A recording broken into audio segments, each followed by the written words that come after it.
Hey guys, welcome to the Dawghouse podcast. It's the off season. We're going to get nerdy. Got a great return guest, Josh Hancher from Dawg Stats, talking about will Georgia take an offensive lineman in the spring? Also, will there be any coaching changes for Georgia? Will there be an O-line coaching change, OC potentially? And the big question is Georgia football in decline as an overall program, and will there be a change, an upgrade, or anything for the 2025 season? Make sure to like, subscribe, share the podcast. That really helps out.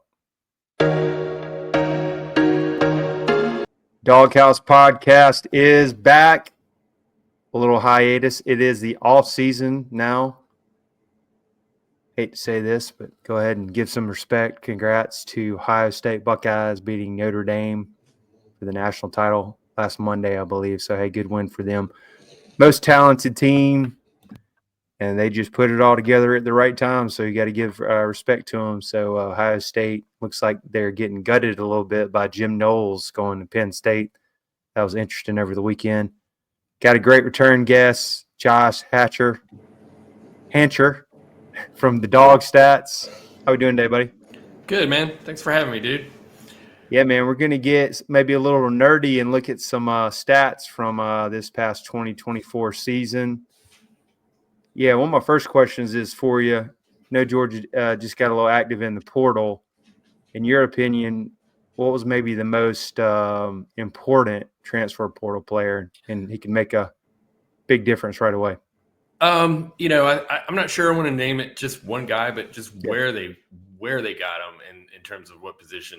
And everyone, I mean, you didn't have to follow much Georgia football to know that one of our weaknesses was the wide receiver and skill set at the perimeter, which I was worried from the jump about what even when going into that Texas game, I said, man, I just don't know if we're actually going into that Alabama game. I just don't know if we've got playmakers out there, and we didn't. You can't lose two studs like Brock Bowers and Lad McConkey and just really, expect that same result. So, they got the kid Branch from USC, and they got the transfer from Texas A&M. Got that wide receiver is Noah Thomas. Noah Thomas, yep. And so Zachariah Branch and Noah Thomas. So I think that points to a position of need, and that they were, how quickly those came in, and how it felt like they were on that early. They knew they were going to need some help out of the portal, and they went and got them. So I think Noah Thomas, having played in the SEC, and I know that I feel like he might be the guy that can really just haul in some balls and get some yards and get some breakaway plays. So that's, if you got to name one, I would say that. But I'm excited for Zachariah Branch, who was a 5-star that went to USC, had a pretty decent year. But but Noah Thomas is a guy. Neither of those guys, ironically, had a PFF grade over 70. I track that a lot. I use the PFF stuff because I'm not an X's and O's guy. So I look at the numbers, but the PFS stuff is a subjective, sort of analysis that those guys do and do a pretty good job. And they were high 60s, so they were Power 4 conference quality starter. But maybe they can get it going with the Georgia offense there. And then besides those guys coming in, they're not not on team yet. Who do you think's who will be the number one returning maybe wide receiver that could be really good? Is that Dylan Bell or? Yeah, I mean, I think Dylan Bell is sort of the our leading. If you take the transfers and everybody and just put them on the Georgia roster, the leading receiver would be Noah Thomas. The second leading receiver would be Zachariah Branch. Both those guys had 500 yards. Dylan Bell had 466. Noah Thomas had 8 TDs. So I think Dylan Bell can go back to what he was doing, as being a slot guy, as not having to go and play and get those contested balls, get underneath. So I think Dylan Bell might have I expect him to be a more productive pass catcher for Georgia, but I'm still looking at one of those two transfers to maybe break it open, and maybe we can get one of these freshmen in here, CJ Wiley or Taylor as freshmen that can get in there and make some explosive plays. I don't think they'll be leading the team, but I feel like I'm a homer and I love the Dogs. I'm thinking we're going to be improved at the wide receiver position. And then maybe we can, if he gets everything straightened out, maybe we can get Kobe Young back on the field. That'd be added depth too. Yeah, I mean, there's got Nitro Tuggle is a guy that you could look forward, and the tight end room is stacked. So there's lots of potential. There's lots of potential as long as they don't drop the damn ball. Exactly. And then you think there's any smoke to the Ohio State lineman Hero Kanu? Great name. Any chance on maybe getting him for D-line? Is that what was teased about today on the Dawg Nation Daily? Yeah, okay. I didn't listen to BA today. He's been giving me lots of love on the BA on the Dawg Nation Daily show, but I'm not an insider, but it would make a lot of sense. I mean, if you want to get eyeballs on your game and not be competitive or have to worry about competing for snaps. I mean, Georgia's lost a lot of snaps to NFL and graduation. So yeah, I mean, you come in and step in and play for Kirby and Coach Shue, and I don't know if there's smoke to it, but again, that'd be pretty awesome. And I think he could step in and go right into a spot, right? That's open. He's not going to have to compete for anybody there, having lost what we lost on the defensive front seven there. So I know it's the whole 5 to 7 day window after they finish their game. So would he be eligible right away, even though the portal's pretty much done, or how's that? I don't know. It seems like you can get in there and play. I think if you can enroll and that's a big thing. I don't know if he'd be released. I don't know, but it feels like having him played so late in January and stuff, he probably would be eligible. I don't think he'd have to sit out a year. I don't think anybody has to sit out a year. Yep. So yeah, I don't know what year. Let me pull up Ohio State. I can tell you what year he is. I don't know if he could be if he's a graduate transfer. He absolutely can. But I just remember they were saying that with the playoff teams, they had an extra 5 days they could get in the transfer portal. I assume that was the same. It's something like that. Yeah, it is. Yeah, 7 days or something like that. Sure. Yeah. Okay. Yeah. Next question is, since Georgia is losing 4 out of 5 starters, even though the O-line was underwhelming, is a word. That will they take anybody you think in the spring portal potentially to kind of build depth where there's some questions? I think they've got depth. I mean, they've got a lot of guys in there. I mean, they're bringing in 4 or 5 guys in the 2025 class. They've got a number of 2024 kids who didn't get a lot of snaps. Let me filter out the class here and just look at the 2024 guys. And there was a good class there. You got 4 guys who were all 4 stars that didn't get 100 combined snaps. Daniel Calhoun, Daniels, and the basketball player that transferred in Marquise Easley. And then you got Bo Hewley and some guys that were in the 2023 class who didn't get a lot of snaps. I don't know if the right guy comes up and can make them a better unit. I would think that Kirby would take that. I don't know what the roster number is looking like. But, I think if they did that, you're going to lose some of these guys, too, because they're going to look for a place to play. So I think they've got depth, and I think they've got some dudes. And now I think it's going to take spring and the fall camp to know who that's going to be. And I'm not sure that they were counting on having to replace a center again 2 years in a row. But, that's where we are. It's probably going to be Drew Bobo, right? I mean – that would be the obvious choice. It seemed like he was there whenever they needed him. He was the next guy up when they needed a guy at center. So it's probably his position to lose. Yeah. And then also I read where Monroe Freeling's out with a shoulder injury, so he'll probably miss the spring. So that'll be another, I guess, have another guy that can step up or get some action. Yeah, I don't see any other guys that had snaps at center other than Bobo. So, yeah, I'm thinking he had 220 snaps, 224, and only allowed 4 pressures and PFF grade of 69.9. So, yeah, he's one of our higher graded PFF guys coming back to the roster. Monroe Freeling had a 70.2, and he played a lot of snaps. I mean, I expect, maybe even though him missing spring is not great, but he's a veteran at this point. So I think he'll be, if he's healthy and ready to go for fall, I kind of would like to see him have a breakout year. Yep. Should be interesting. I think that's still going to be, we'll say a question mark and potential weak spot, but we'll see. Yeah, I mean, it's again, wide receiver was a position that was very obvious as a weakness on the Georgia offense. And the offensive line play for the sort of the guys that watch a little closer definitely felt like they underperformed last year. And I will say, I've never really studied this all, but I listened to one of the guys I respect the most is Bud Elliott, and he just talks about guys. Offensive and defensive linemen just don't grow on trees and come over in the portal. You kind of you can build that from within. So that's not to say that if there is a really good one out there, that I'm sure Georgia would have to be at the top of the list. But I'm expecting that we're gonna see a lot of these guys that we've recruited have a chance to earn that spot on the starting line. Yeah, we'll see on that. And before we maybe get into some of these coaching rumors, Georgia fans could always enjoy some of these. VivaTequilaSeltzer.com, great sponsor of the show. My personal favorite is the watermelon. You can also get grapefruit, huckleberry, 4 different flavors. Also, coconut flavor was a big one this year, but it was sold out a lot. So check that out for 20% off. Doghouse 20. Again, that's Doghouse 20 for 20% off. VivaTequilaSeltzer.com. Great for a round of golf. Beach will be here for you know it in springtime. So check that out. Great sponsor of the show this year. And then the other big question coming up, it's been a little quiet. I know Brandon Adams and Dog Nation has talked about it and analyzed it already.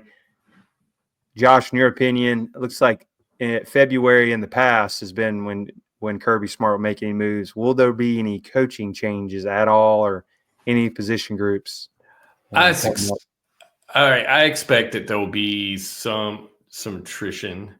And I don't know if Trey's still there. I'm going to keep talking.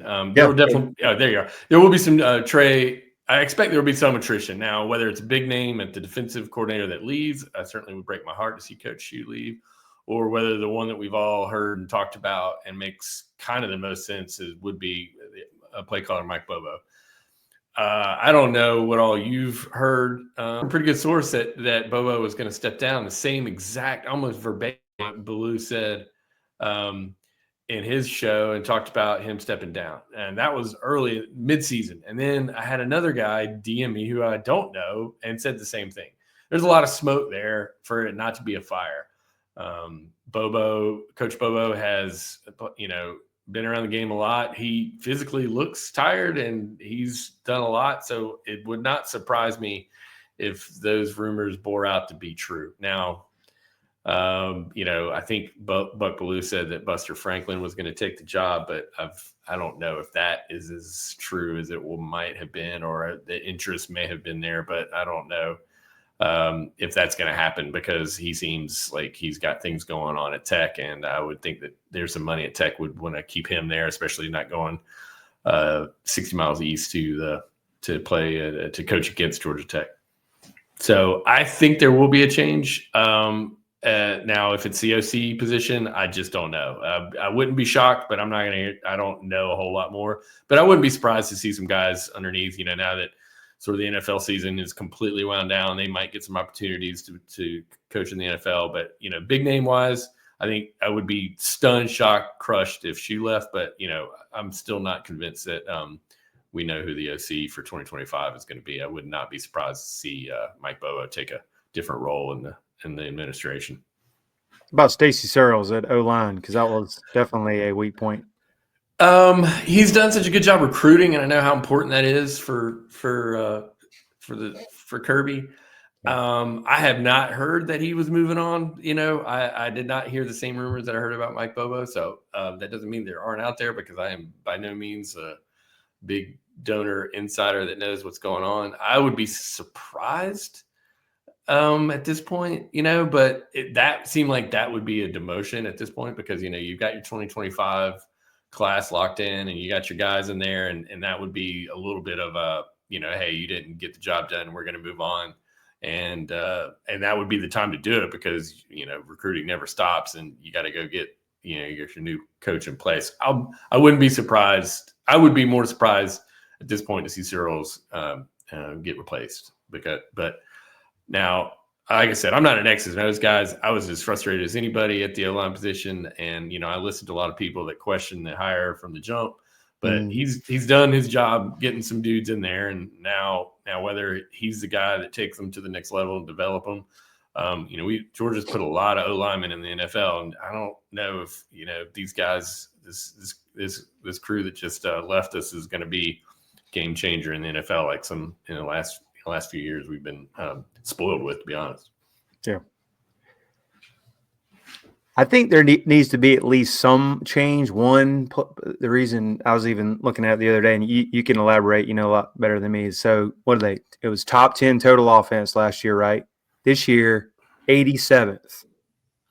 And obviously couldn't run the ball. Would they end up in the hundreds or 90s? Yeah, it was a significant regression on everything I tracked offensively. I know they had the drops. Everybody knows about 38 drops or last, but I'm just saying, like, if you bring everybody back, I mean, you're not going to see, pretty much similar offense. And struggle again. And the defense was number 30. Kirby Smart's worst total defense since he's been there. Yeah, I've like I said, everything offensively and defensively regressed last year, numbers wise. Regular stats, advanced stats, whatever it is.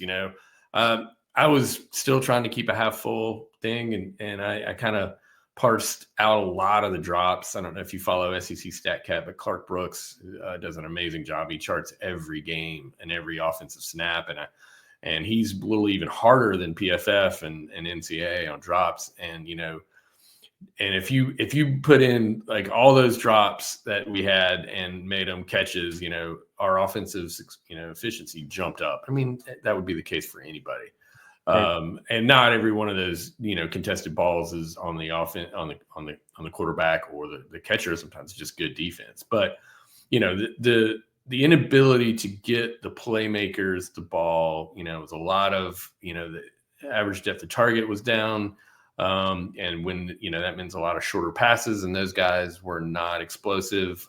You had an ETN that wasn't healthy for the majority of the season, getting the ball out of the backfield. They just did not have, whether it was a full complement of tools because of, the guys on the field, or because of injury, or because of play calling. Now, that said, I don't think that Georgia regresses, even if Searles and Bobo are back at their regular positions. Even if, no big name offensive linemen come in through the portal, I think Georgia will improve on offense, just because the guys they have here will improve. And defensively, I feel the same way. I mean, and one thing that Georgia does have is the cornerback position. Sort of, it's been a minute since we've had two sort of returning cornerbacks, and both were at the end of the year. We're playing pretty good ball. And that's a huge, and I know we lose Malachi Starks and, in the safety position, but I expect, but you've got KJ Bolden ready to step up in there. I expect the defense to be significantly improved, even with the guys we lost. I mean, Christian Miller is a stud. KJ Bolden's a stud. I like our quarterbacks and where we are, and they've still got a lot of depth because Kirby's recruited a heck of a lot of players at that position. So I'm pretty. I don't know. You kind of talked to before we got on about whether looking ahead if this is going to be a decline or regression. I expect the offense to be improved, just because if it gets worse, we're in big trouble. So I think just by nature of just where we were, I think we'll be on the upswing. Now, how big? I don't know if we'll ever get to Todd Monken 2021 stuff, but I don't necessarily know if we need to. But I expect that defense to play a lot better. Yeah. That was kind of my big next question, just the whole state of the program. So going 11-3, and we did make it to the playoffs, won the SEC. But do you still see it just felt like a little bit of a letdown year, and then we're not stockpiling the talent because of NIL and transfer portal, of course. But how do you see Georgia going forward? I mean, I think everybody thought Kirby was going to be on, Nick Saban retired. All right, we're about to make a run. But yeah, I think we started out preseason number one. We had undoubtedly quarterback one coming back for a year that we were all excited. He was preseason Heisman favorite. early in the season, I was excited thinking we're talking how many 1,000-yard receivers are we going to get? Can Carson make it to the Heisman ceremony? You know, all those things were on the table, and it quickly evaporated. Even as the outlook for the playoff was still strong, you know, individual dominance and accolades weren't there. I don't think we're going to have those same expectations coming into 2025, but that's not necessarily a bad thing. I think that there's one of the I've been working a lot putting together the rosters, because it's one of the things when you look at stats and you're looking forward, it's just hard to get the roster information, you know, but there's so much information out there. So I've done a pretty good job of you know, got a pretty good handle on what all these teams rosters in 2025 are going to look like. And one stat that I put out today on Twitter was kind of interesting. It was you count your 4- and 5-star recruits, right? And you count the PFF guys that played last year that are coming back that had good grades, right? And Georgia has the most players that are highly recruited or, you know, have quality PFF grades coming back. You know, and right there with Alabama, right there with Texas, and Oklahoma had a lot of them. And a lot of them are on defense. So that obviously doesn't necessarily guarantee success, but I think Georgia's got a lot of dudes. I think they were going to be fine. And I think it's easy to look at a season and be like, yeah, I mean, that was disappointment. And I still love the fact that if you go to the playoff and you lose a big game to Notre Dame in the Sugar Bowl, that's a disappointing year. And that's a pretty good spot to be in, where, you know, LSU's got a lot of question marks. I would not trade positions with LSU. Alabama is one of those teams that, like I just said, has a lot of PFF guys that are coming back, that have played well. They've got a lot of highly rated recruits, so they're not going anywhere. But I'm not sure I would trade rosters with them, because, you know, every team's got a question mark. I think for us to think that, you know, I think you use the term decline. I definitely wouldn't want to use that term. Now, regression's a term that, you know, is thrown out a lot, especially by stat nerds like me. But I think I think Georgia 2025 is going to be an improvement over 2024. And now, whether it's enough to overtake Texas and Notre Dame and Ohio State, TBD on that. But I think we're going to be fine. I think and a lot of the SEC is going to have to run through Athens, and we're still going to have something to say for sure. Yeah, we'll see. We'll see on that one. And another brutal schedule, even though we are getting a lot of the home games. Skipping the Clemson game, but you get Marshall. So I think those first two games should be a good way for Gunner to get his feet wet, if he's in fact QB1.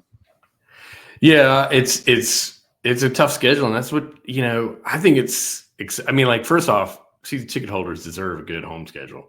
Oh, yeah. And so if you're not excited about playing these games, I don't know what to say.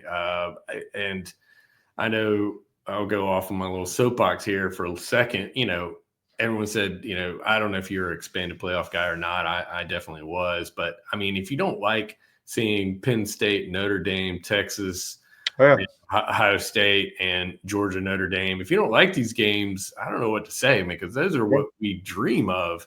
And, you know, if you want to sit there and say we should just play an easy schedule like like Indiana, that's fine. You know, and Indiana, I mean, that's the SEC is going to have, well, it did this for 2 years, where, you know, winning percentage over a certain number of years factors who you play. So they're putting the best teams. It's good on good. And yeah, you want to play Ole Miss, you want to play Texas, you want to play, I don't know if I want to play Alabama every year, but gotta be honest, man. But I'm just saying, it's like, you know, and the expanded playoff, you know, if Jim Wood's watching this, God, he's going to be throwing stuff at his YouTube. But yeah, you do get a chance to play these games and maybe not have your best game, but you get a chance to maybe prove it again in December. I love it. I'm excited for it, man. Oh yeah, you can lose 2 losses and still have life and get hot, kind of like Ohio State. So yeah, exactly. And I don't think anybody can argue that who the best team in college football was this year. I just don't know how you can argue. They were most talented. Most talented. It had the best run.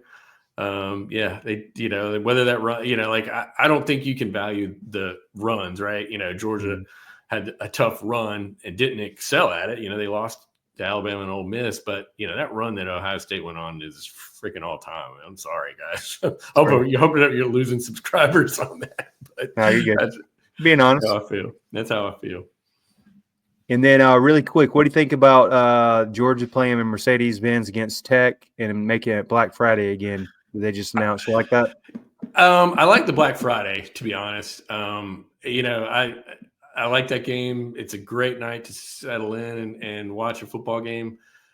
I'm not excited at all that it's another neutral site game, or I guess it's technically not neutral site. It's a home game for Tech, but we all know what's going to happen there. So I don't personally like watching games either in stadium or on TV at the Bend. So, I would rather it be, that's a great venue. Either stadium at night in the cold and the darkness. I think it's a great place to play your home game, but there's a revenue concern that Tech is going to, basically Georgia fans are going to subsidize Georgia Tech's program because we're going to sell that joint out and they're going to take the money. So, that's a long-winded answer in saying, nah, I don't like it. Not at all. I'd rather it be home and home, real home and home. I mean, I just hope it's not as stressful as this past year, and then maybe we'll get more of a home field advantage being on Friday. Yeah. And I feel like we play there a lot too, so we're very familiar. Yeah, I mean we do. It could be back-to-back. Hopefully, it's back-to-back games there. If we're playing. That's a good point. Yeah, we played a lot of games. In that. Get an extra day off too. I think that always helps. I didn't mind. I love the Friday. Like if they just said, "Hey, we're going to do this for 5-6 years on Friday," I'd be all about that. I don't care that when they're playing it. I do wish it was. Yeah, I mean, my one of my Twitter rants is play college games on college campuses. So that's how I feel. Awesome. Yeah, Josh, really appreciate you coming on again. How can we follow your Dawg Stats? I'm primarily on Twitter at DawgStats, DawgStats, and I got the big fish right there. Got over 6,000 followers, which is awesome. Yeah, that's my shoal bass I got in the summer. Yeah. Follow me on Twitter, and I've said this a bunch, man. What I like about college football is the community.